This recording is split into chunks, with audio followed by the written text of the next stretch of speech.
the word take their color from and are quantified by each other, the meaning of the general word being restricted to a sense analogues to that of the less general. When two or more words susceptible or analogous meanings are coupled together, जिनके ऐसे जो शब्द दो या दो से अधिक शब्द जिनके बारे में कोई संदेह है और जो आपस में इस तरह से जुड़े हुए हैं, they are understood to be used in their cognate sense, तो उनको उनके सजातीय कॉग्नेट यानी कि सेम मतलब के अंदर समझना चाहिए. हम आगे के एग्जांपल्स वगैरह इसमें देखेंगे, उसमें समझ में आएंगी ये चीजें. The word take their colours from and quantified by each other, the meaning of the general words being restricted to a sense analogous to that of the less general. The principle of nocite associes is a rule of construction. अर्थान्वयन का जो नियम है, it is one of the rule of language used by court to interpret legislation.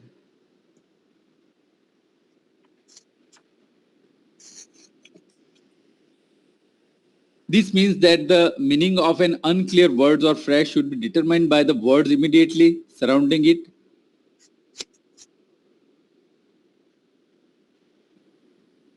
It can be used whenever a statutory provisions contain a word or phrase that is capable of bearing more than one meaning. अब कहाँ इसका प्रयोग किया जाएगा? It can be used wherever a statutory provision, जहाँ विधायन के अंदर ऐसे प्रावधान हैं, contain a words, ऐसे शब्द हैं और फ्रेज ऐसे खंड या वाक्य हैं that is capable of bearing more than one meaning, जो कि अपने आप में अनेक अर्थ लिए हुए हैं. नॉसिटियर मीन्स टू नो, उसका मतलब नॉसिटियर का मतलब होता है जानना, एंड सॉइस का मतलब है एसोसिएशन, उनका एसोसिएशन जो है, बंधन जो है. तो किस तरह से जाना जाए किसी वर्ड को? द नॉसिटियर सॉलिस meanings knowing from association. A doctrine or rule of construction, अर्थान्वयन का ये नियम है या सिद्धांत है. The meaning of an unclear और एम्बिगियस वर्ड, जो कि अस्पष्ट और संदेहास्पद जो शब्द हैं, एज इन ए स्टेट्यूट और कॉन्ट्रैक्ट, जो किसी विधायन में है या फिर किसी संविदा में है, should be determined by considering the word with which it is associate in the context. तो उनका इंटरप्रिटेशन उस हिसाब से निकालना चाहिए, उस तरह से निकालना चाहिए जिस तरह से ऐसे शब्द जो है वो अपने कंटेक्स्ट में किसी और शब्द के साथ एसोसिएट है. The meaning of an unclear word और phrase should be determined by the word immediately surrounding it. ऐसे जो अस्पष्ट शब्द हैं या खंड हैं या वाक्य हैं, उनका should be determined by the words immediately surrounding.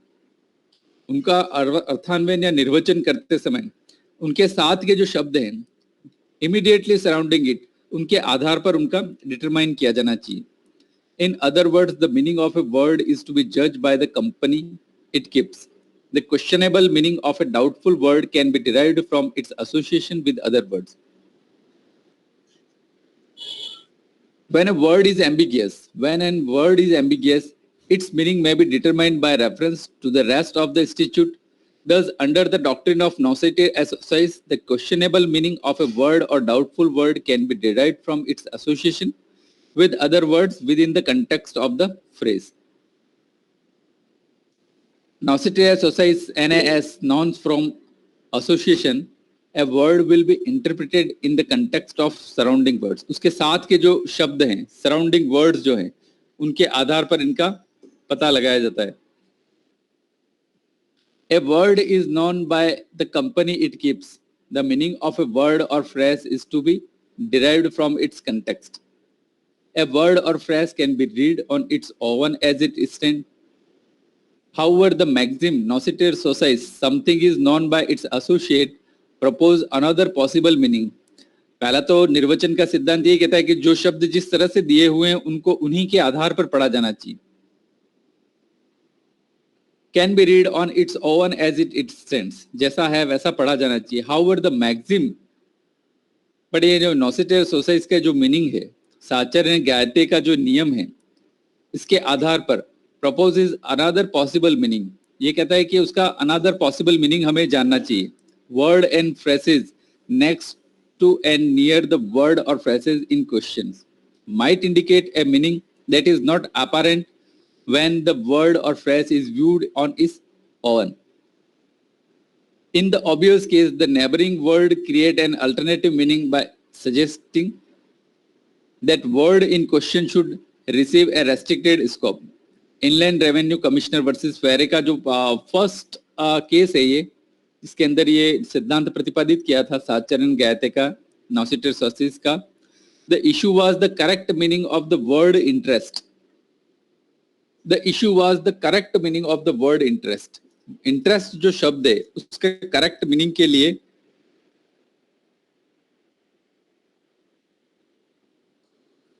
यहां पर इसका प्रयोग किया गया था.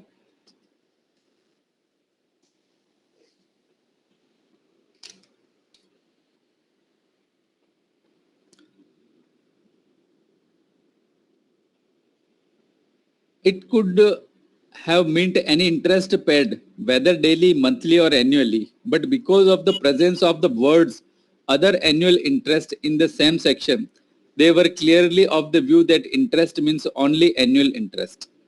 अब यहाँ पर जैसे इंटरेस्ट वर्ड का जब इन्होंने निर्वचन किया था न्यायालय ने, यहाँ पर न्यायालय के सामने ये था कि निर्वचन इंटरेस्ट शब्द का निर्वचन किया जाए. अब इंटरेस्ट बहुत तरह से हो सकता है. It could have meant by any interest paid, whether daily या तो प्रतिदिन के हिसाब से, मासिक या फिर वार्षिक. यहाँ पर ये वर्ड दे रखे थे. But because of the presence of the word other annual interest, परंतु वहां उस पर्टिकुलर इंस्टीट्यूट में पर्टिकुलर एक्ट के अंदर जो वर्ड दिए हुए थे, कनेक्टिंग वर्ड, एसोसिएट वर्ड्स जो थे वहां पर, उसके अंदर उसका मतलब दे रखा है because of the presence of.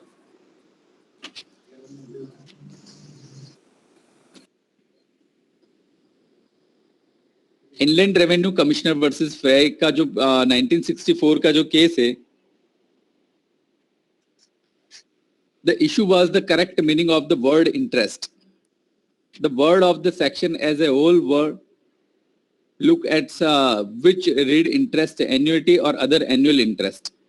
The court decided that the word interest on its own could have meant any interest paid whether daily, monthly or annually, या तो प्रतिदिन के हिसाब से, मासिक के हिसाब से या वार्षिक के हिसाब से.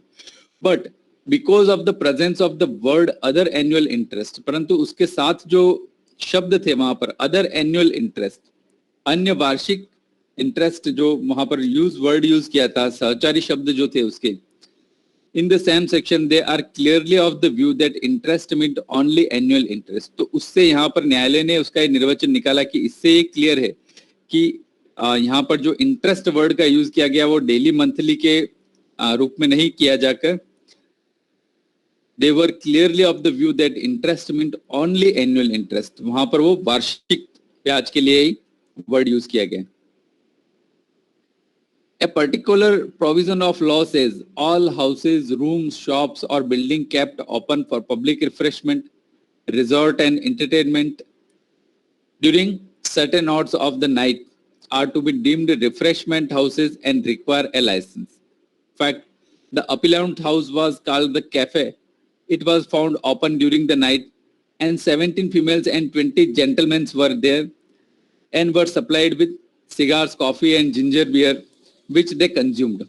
On the part of the appellant, it was contended that the premises were not open for any public entertainment in addition to the sale of refreshment, such entertainment being intended to compromise a musical or other public performance, and therefore the appellant had not committed the offense charge. Justice Blackburn का opinion यहाँ पर थी कि I do not think that entertainment need be something in the nature of refreshment. It is rather the collectively of resort, the reception and the accommodation of the public who resort to the place. Justice Lush ने कहा था यहाँ पर कि I think entertainment is something connected with the enjoyment of refreshment rooms, tables and likes. It is something beyond refreshment. It is the accommodation provided, whether that includes a musical or other amusement or not. अगर हम हिंदी में अगर इस नियम को देखें, साहचर्य ने ज्ञायते का जो नियम है, एक दूसरे के साहचर्य से, यानी कि एक दूसरे के एसोसिएशन से किस चीज का किस तरह से निर्वचन किया जाए. Now, Citizens साहचर्य ज्ञायते का जो नियम है, किसी विधि का व्याकरणिक निर्वचन करते समय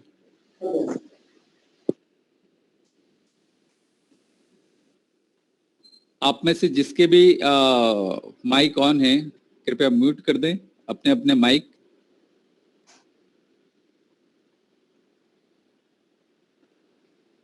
किसी विधि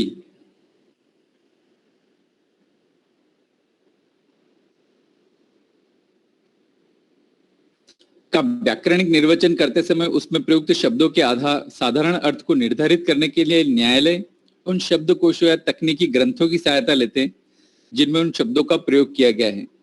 न्यायाधीशों से यह अपेक्षित है कि वे विचाराधीन विधि में प्रयुक्त शब्दों का अर्थ साथ के अन्य शब्दों के संदर्भ से निकालें। अब जब भी ग्रामेटिकल इंटरप्रिटेशन किया जाता है तो न्यायालय क्या करता है, डिक्शनरी या फिर कोई टेक्निकल कोई भी दूसरा कोई ऐसा बुक है उसकी रेफरेंस लेते हैं वहां पर। परंतु न्यायाधीशों से यह अपेक्षा की जाती है कि वे विचाराधीन विधि में, जो कि उनके पास विचाराधीन विधि है, उसमें प्रयुक्त शब्दों का अर्थ साथ के अन्य शब्दों के संदर्भ से निकालें। जो वर्ड उसके एसोसिएट हैं, कनेक्टेड वर्ड्स जो हैं, उसी के अंदर से जो डाउटफुल मीनिंग है या जो सस्पेक्टेबल है, एम्बिगियस है, जिसका अनक्लियर है, ऐसे शब्दों का अन्य शब्दों के संदर्भ से उसका अर्थ निकालें। इस सिद्धांत को साहचर्य ज्ञायते, जैसा कि इसका प्रोनाउंसिएशन जो है उसी से पता चलता है, साहचर्य ज्ञायते के साथ साथ जो है वर्ड उनसे ही ज्ञान होना। नासेटे ऐसा इस नामक सूत्र द्वारा व्यक्त किया गया, जिससे आशय यह है कि किसी शब्द का निश्चित अर्थ उसके साथ प्रयुक्त किए गए अन्य शब्दों के आधार पर निकाला जाना चाहिए। किसी भी संदेहास्पद शब्द का अर्थ उसके साथ के अन्य शब्दों के अर्थ के सहारे निकाला जाना चाहिए। संदर्भानुसार कभी कभी किसी शब्द का ऐसा भी अर्थ हो सकता है जो शब्दकोश में नहीं मिलता। उदाहरणार्थ अनेक संविधियों में शून्य शब्द का अर्थ प्रसंगानुसार शून्य करणीय भी हो सकते हैं। बहुत सारे ऐसे एक्ट हैं वहां पर वॉइड और वॉइडेबल, उसमें ज्यादा हमने तो हिंदू एक्ट पढ़ रखा है, हिंदू मैरिज एक्ट, कॉन्ट्रैक्ट आपने पढ़ा होगा, उसके अंदर वॉइड एंड वॉइडेबल, शून्य और शून्य करणीय।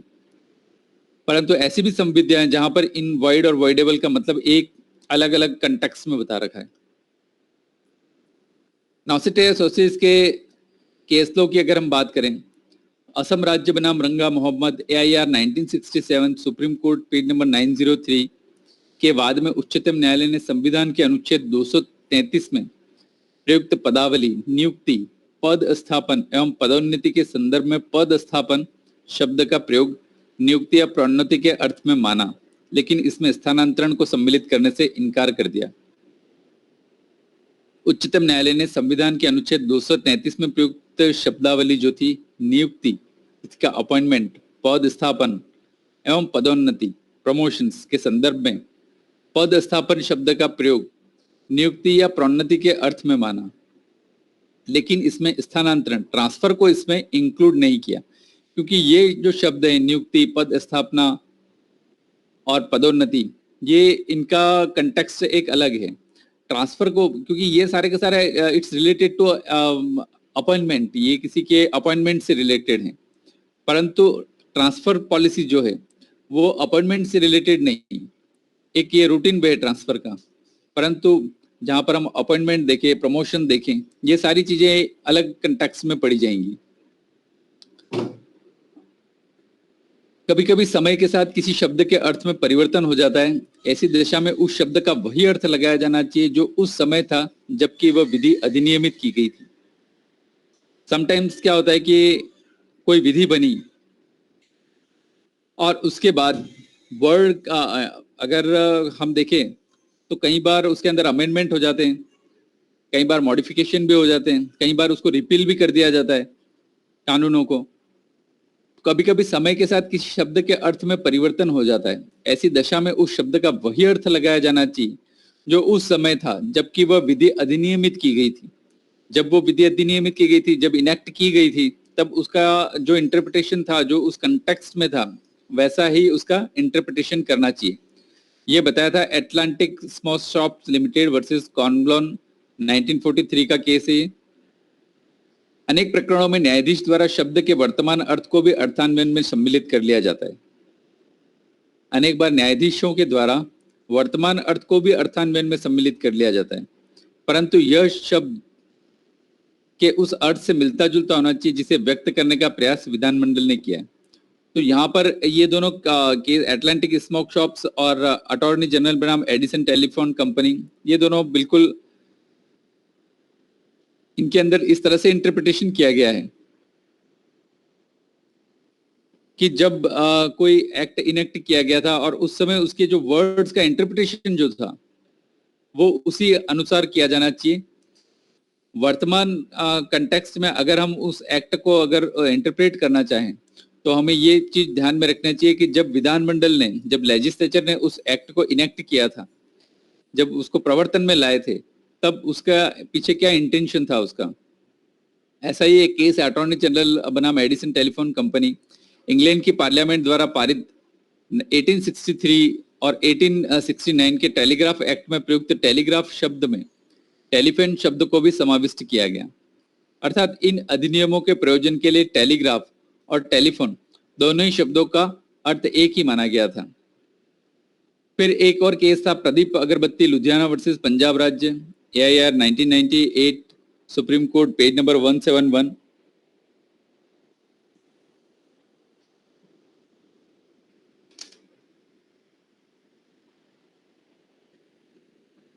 इसके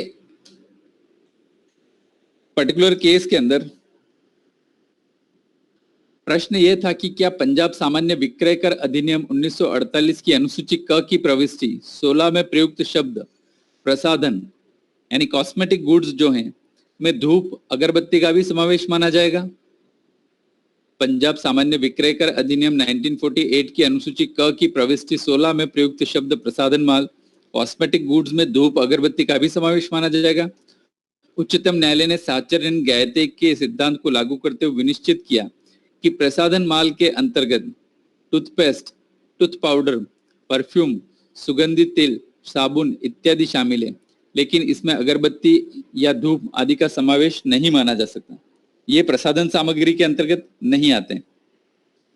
सुप्रीम कोर्ट ने इस शब्द का अर्थ केवल उन वस्तुओं से जो प्रसाधन सामग्री और प्रसाधन माल से संबंधित है, कॉस्मेटिक गुड्स जो हैं, उन्हीं से इसका अर्थ निकाला था। तो उन्होंने कहा कि नहीं, इसके अंदर अगरबत्ती और धूप आदि चीजें जो हैं वो प्रसाधन की नहीं है, कॉस्मेटिक्स आइटम नहीं।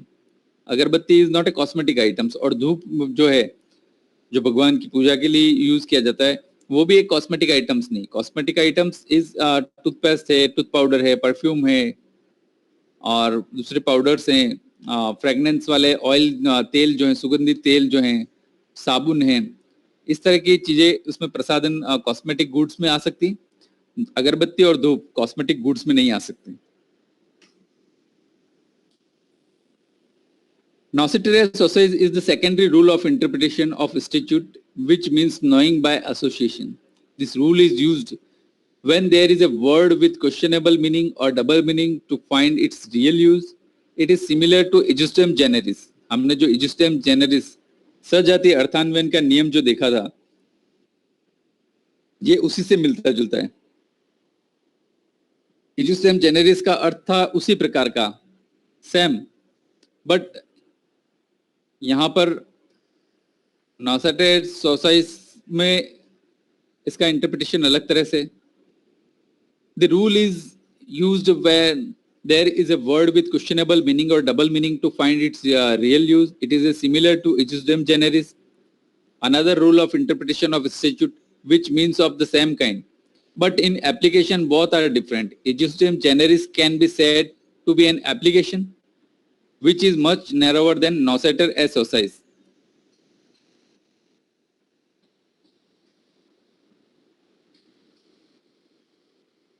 ejusdem generis और noceter as society, साहचर्य ज्ञायते का नियम और सजातीय अर्थान्वयन का नियम, ये दोनों ही बिल्कुल अलग हैं। एप्लीकेशन के मामले में हैं तो दिखने में तो बिल्कुल सेम लगते हैं, बट क्योंकि जब हम ejusdem generis का मतलब देखें सजातीय अर्थान्वयन का, it means of the same kind, उसी प्रकार का, but in application both are different. Ejusdem generis can be said to be an application which is much narrower apply करना which is much narrower than noscitur a sociis. Noscitur sociis में तो क्या है, with the knowing by association, उसके साथ के जो शब्द हैं उनके आधार पर उस पर्टिकुलर वर्ड का या फिर कोई क्लॉज है, कोई खंड है, उसका इंटरप्रिटेशन निकाला जाता है. The translation of noscitur a sociis is the immediate context rule. Immediate context rule, उसके साथ के जो जुड़े हुए जो शब्द हैं उनके आधार पर, उसके नियम के आधार पर उनका इंटरप्रिटेशन किया जाता है, कंस्ट्रक्शन अर्थान्वयन किया जाता है. And underlines the importance of context in the statutory interpretation. Where two or more words are associated together, where two or more words are associated together, they should take their meaning from one another. तो वहां पर they should take their meaning from one another. एक दूसरे से उनका अर्थ निकाला जा सकता है जो कि वहां पर ज्यादा appropriate प्रतीत होता है, जो उचित प्रतीत होगा. The apex court in Pradeep Agarbatti, Ludhiana versus Punjab State, AIR 1998, Supreme Court, page number 171, with reference to the Punjab Cell Tax Act, held that the word perfumery means such article as used in cosmetic and toiletry group which spray etc. but does not include dhoop and agarbatti. This is because in Schedule A entry 16 of Punjab Cell Tax Act read as cosmetics, perfumery and toilet goods excluding toothpaste, tooth powder, Kumkum and soaps etc. तो यहाँ पर अभी हमने हिंदी में भी ये case discuss किया था कि साहचर्य ने गैते के सिद्धांत को लागू करते हुए, नॉसेटर सोसाइस के सिद्धांत को लागू करते हुए न्यायालय ने ये कहा कि जो परफ्यूमरी और कॉस्मेटिक गुड्स जो हैं, टॉयलेट गुड्स जो हैं, उसके अंदर धूप और अगरबत्ती को इंक्लूड नहीं किया जा सकता. इसी तरह से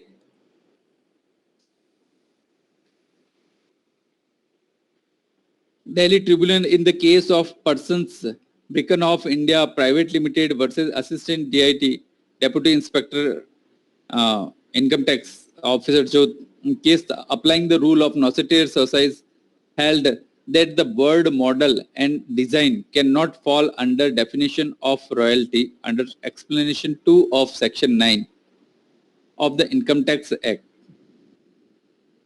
They have to take color from the other words surrounding them, such as patent, invention, secret formula or process or trademark, which are all species of intellectual property. जो इंटेलेक्चुअल प्रॉपर्टी से संबंधित, बौद्धिक संपत्ति से संबंधित जो शब्द हैं, यहाँ पर पेटेंट हैं, इन्वेंशन है, ट्रेडमार्क हैं, तो इन वर्ड से मॉडल और डिजाइन, ये जो वर्ड है इनका इंटरप्रिटेशन, रॉयल्टी और इनका इंटरप्रिटेशन यहाँ पर उस तरह से निकाला जाना चाहिए. Nocetier societies cannot prevail in case where it is clear that the wider words have been deliberately used in order to make the scope of the defined word correspondingly wider. It is also be applied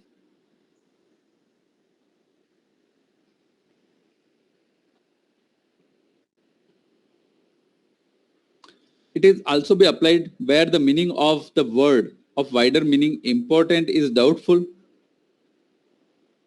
It is also be applied where the meaning of the word of wider meaning import is doubtful, जिसको हमने लिया है क्या वो doubtful है, but where the object of the legislature in using wider words is clear and free from ambiguity, the rule of construction cannot be applied. The doctrine is broader than the doctrine of ius generis because this rule puts the word in context of the whole phrase and not just in relation to the nearby word. The language of the phrase can be used as a guide to arrive at the true meaning of the word. The rule is illustrated in Foster versus Defies Cassons 1887 का जो matter था, इसके अंदर involving a statute which state that explosives taken into a mine must be in case or canister. Here the defendant used a cloth bag. The court had to consider whether a cloth bag was within the definition. Under Nocetier as society, it was held that the bag could not have been within the statutory definition. because Parliament's intention was referring to a case or container of the same strength as a canister. यहाँ पर जो foster का जो ये case था, इसके अंदर statute which state that explosive taken into a mine must be in case or canister. अगर जहां कहीं भी किसी माइंस के अंदर एक्सप्लोजिव ले जाया जा रहा है, कोई विस्फोटक पदार्थ ले जाया जा रहा है, तो वो हमेशा केस में या कनिस्टर किसी ऐसा कोई बंद डब्बा हो उसके अंदर होना चाहिए. Here the defendant used a cloth bag. परंतु डिफेंडेंट ने एक कपड़े के बैग को बताया था कि हम लोग इसका यूज कर रहे हैं. The court had to consider whether a cloth bag was within the definition. क्या ये इसकी डेफिनेशन में आ रहा है? Under Noceter exercise, it was held that the bag could not have been within the statutory definition. तो वहां पर न्यायालय ने उसका अर्थान्वयन, उसका निर्वचन इस तरह से किया कि ये जो कपड़े का जो बैग है वो उस डेफिनेशन के अंदर नहीं आता है. विधायिका का आशय ये नहीं था. बिकॉज पार्लियामेंट्स इंटेंशन, क्योंकि विधायिका का जो संसद का जो आशय है was referring to a case और container of the same strength as a canister. तो वो ऐसा होना चाहिए कि वो एक डब्बे की तरह होना चाहिए जिसके अंदर उसको सेफली मूव किया जा सके. In the case of Assam versus R Mohammad, Ranga Mohammad, AIR 1967, Supreme Court, page number 903. Supreme Court made use of these rules to arrive at the meaning of the word posting used in Article 233, subclause 1 of the Constitution. It held that since the word posting occurs in association with the word appointment and promotion, it took its color from them, and so it means assignment of an appointee or a promotee to a position and does not mean transfer of a person from one station to another. जो हमने थोड़ी देर पहले ही इन शब्दों का निर्वचन किया था कि यहाँ पर अनुच्छेद 233 के अंदर जैसे वर्ड नियुक्ति, पदस्थापन और प्रोन्नति, पोस्टिंग, अपॉइंटमेंट एंड प्रमोशन, नियुक्ति, पदस्थापन और प्रोन्नति, ये तीनों तो एक जैसे शब्द हैं. किसी की नियुक्ति, प्रथम नियुक्ति दी जा सकती है, किसी को प्रोन्नति दी जा सकती है, प्रोन्नति के फलस्वरूप उसका पदस्थापन किया जा सकता है, या किसी का नियुक्ति में पदस्थापन किया जा सकता है. परंतु ट्रांसफर जो है ये एक अलग प्रोसीजर है. And does not means transfer of a person one station to another. ये अनुच्छेद 233, क्योंकि ये एक रूटीन, ये एक अलग ही प्रशासनिक कार्य है. तो यहाँ पर इसका संदर्भ जब हम निकालेंगे पोस्टिंग, अपॉइंटमेंट और प्रमोशन का, तो ये तीनों सिमिलर हैं, परंतु transfer is a different word. For that this rule can only be used when the associated words have analog meaning. It can not be used when the words have disjoint meaning. For example, in the case of Lokmat newspaper versus Shankar Prasad, AIR 1999, Shankar Prasad का जो ये मामला था, इसके अंदर it was held that the word discharge and dismissal do not have the same analog meaning, and so this rule cannot be applied. Discharge और dismissal ये दोनों अलग अलग वर्ड हैं, do not have the same analog meaning, and so this rule cannot be applied.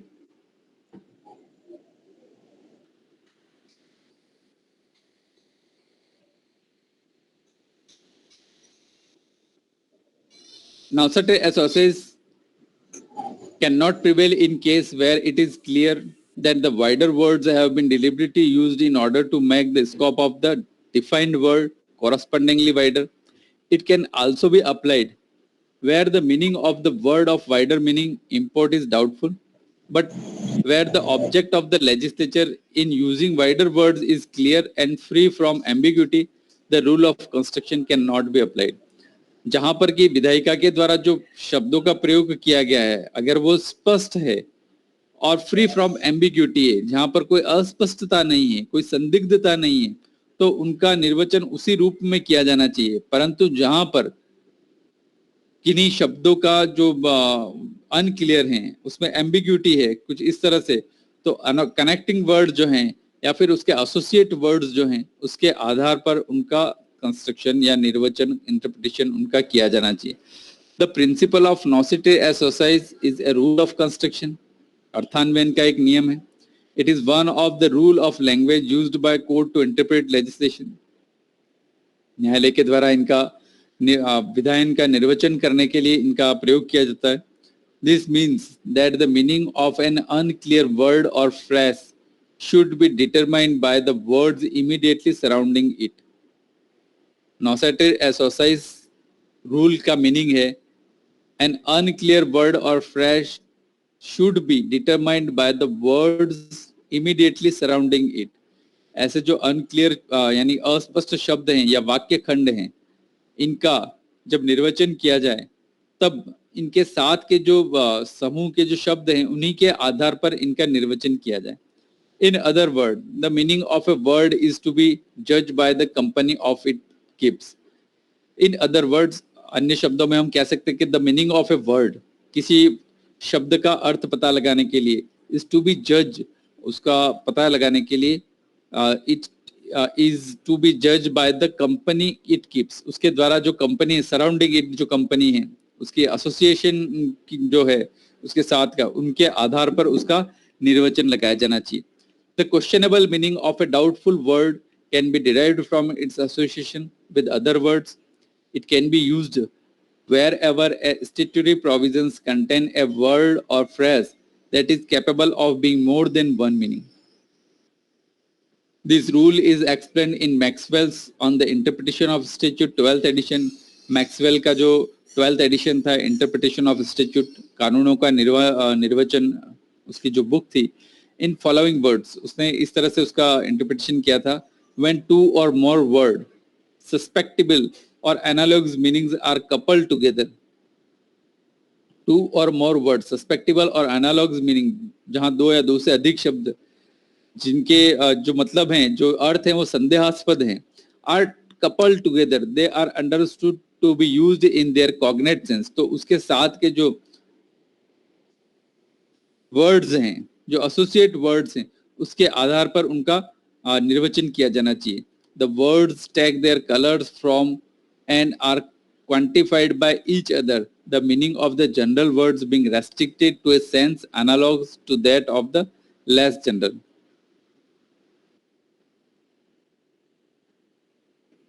तो इस तरह से हमारा ये जो साहचर्य ज्ञायते का जो नियम है, नॉसियर्स का अर्थ है अब यहाँ पर जानना, और सोसाइस का अर्थ है साहचर्य संयोजन.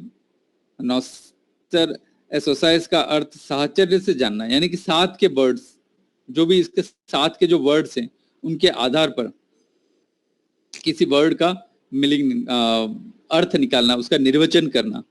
नॉसिटर्स मीन्स टू नो एंड सोसिस मीन्स एसोसिएशन. Thus नॉसिटे एसोसाइज मीन्स नोइंग फ्रॉम एसोसिएशन, यानी कि साहचर्य से जाना. जब दो या दो से अधिक ऐसे शब्द जिनके अर्थ सदृश्य हों एक साथ प्रयोग किए जाएं तो उनके सजातीय अर्थ में उन्हें समझना चाहिए. वे अपना रंग एक दूसरे से लेते हैं, जिससे उनमें से अधिक साधारण शब्द का अर्थ कम साधारण शब्द के सदृश अर्थ में निर्बंधित हो जाता है. Maxwell interpretation of statute 12th edition में उसने ये डेफिनेशन दी थी यहाँ पर. When two or more words susceptible or analogous meanings are coupled together,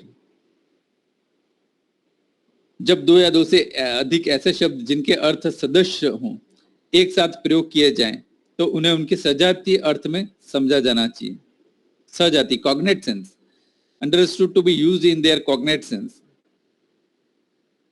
A doctrine of rule of construction, the meaning of an unclear or unambiguous words as in a statute or contract should be determined by considering the word with which it is associated in the context. The meaning of an unclear word or phrase should be determined by the word immediately surrounding it. नॉसिटे सोसाइस का मतलब यही है.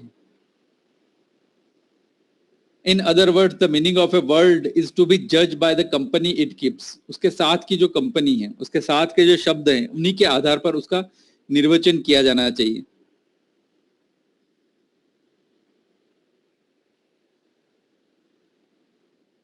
यहाँ पर हमने कुछ case लो देखे थे.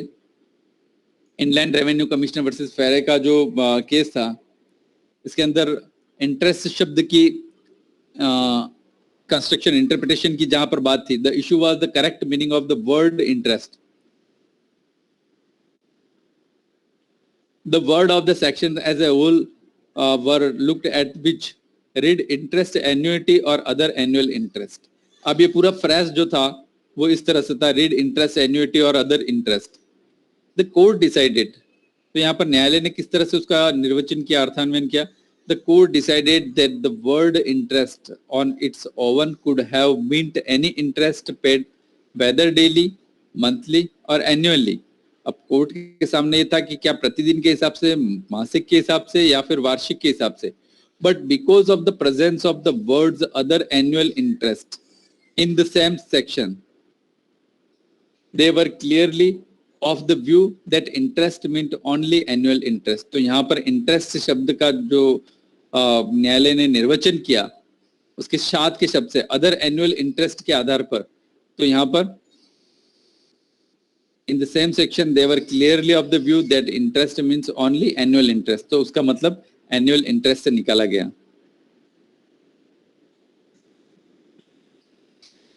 असम राज्य बनाम रंगा मोहम्मद का केस भी हमने देखा था. नियुक्ति, पदस्थापन एवं पदोन्नति, अपॉइंटमेंट, पोस्टिंग और प्रमोशन, इनकी बात की गई थी. पोस्टिंग शब्द का प्रयोग नियुक्ति या प्रोन्नति, प्रमोशन के अर्थ में माना, लेकिन इसमें ट्रांसफर, स्थानांतरण शब्दों को सम्मिलित करने से न्यायालय के द्वारा इनकार कर दिया गया. कभी कभी समय के साथ किसी शब्द के अर्थ में परिवर्तन हो जाता है. ऐसी दशा में उस शब्द का वही अर्थ लगाया जाना चाहिए जो उस समय था जबकि वो विधि अधिनियमित की गई थी. फिर यहाँ पर हमने पंजाब, प्रदीप अगरबत्ती लुधियाना वर्सेस पंजाब राज्य का इंपॉर्टेंट केस है नौसिटिया एसोसाइज में. इस बाद में प्रश्न यह था कि क्या पंजाब सामान्य विक्रय कर अधिनियम 1948 की अनुसूची क की प्रविष्टि 16 में प्रयुक्त शब्द प्रसाधन माल, कॉस्मेटिक गुड्स जो हैं, टॉयलेट गुड्स जो हैं, में धूप अगरबत्ती का समावेश माना जाएगा. उच्चतम न्यायालय ने नौसाटे एसोसाइज साचरण ज्ञायते के नियम को लागू करते हुए विनिश्चित किया कि कॉस्मेटिक गुड्स के अंतर्गत टूथपेस्ट, टूथ पाउडर, परफ्यूम, सुगंधित तेल, साबुन इत्यादि शामिल है, लेकिन इसमें अगरबत्ती या धूप आदि का समावेश नहीं माना जाएगा.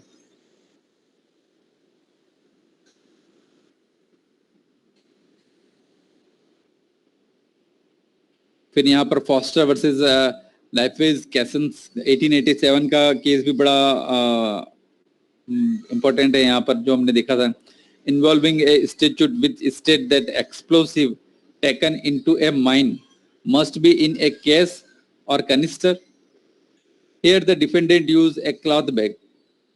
डिफेंडेंट के द्वारा, प्रतिवादी के द्वारा कपड़े के थैले का प्रयोग किया गया था. The court had to consider whether a cloth bag was within the definition. Court ने निर्वचन करना था उनके सामने कि क्या कपड़े के बैग को इस डेफिनेशन के अंदर माना जा सकता है. यहाँ पर स्टेट्यूट में प्रोविजन दे रखा है कि the explosive taken into the mine must be in A case और कनिस्टर. तो क्या केस और कनिस्टर की डेफिनेशन के अंदर क्लॉथ बैग आते हैं? अंडर नौसिटिया एज सोसाइटी it was held that the bag could not have been within the statutory definition because parliament intention was referring to a case or container of the same strength as a canister.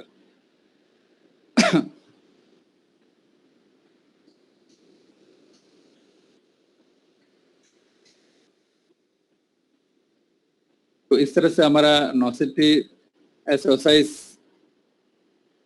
साचरण ज्ञायती का जो ये सिद्धांत था वो पूरा हुआ.